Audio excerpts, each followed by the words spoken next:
वालेकुम फ्रेंड्स, कैसे हैं आप सब। उम्मीद है खैरियत से होंगे। मेरी आज की वीडियो पोइट्री पे है, बहुत ही दिलचस्प है।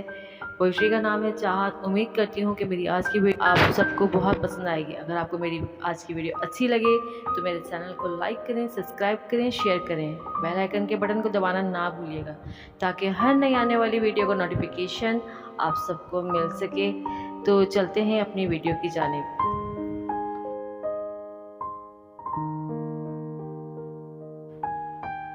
तुम्हारा और मेरा वो ताल्लुक़ है जो किसी किताब में दर्ज नहीं। तुम्हारा और मेरा वो ताल्लुक़ है जो किसी किताब में दर्ज नहीं। तुम्हारी आवाज़ और मेरी समात ने हम दोनों के दरमियान एक राब्ता कायम किया है।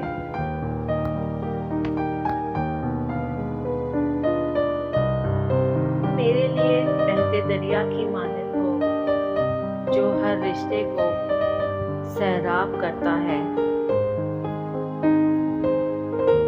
और मैं तुम्हारे लिए एक मौज की मानद हूँ। मैं तुम्हारे लिए एक मौज की मानद हूँ जो दरिया से अलग हो जाए तो तशनगी इसका मुकद्दर बन जाती है।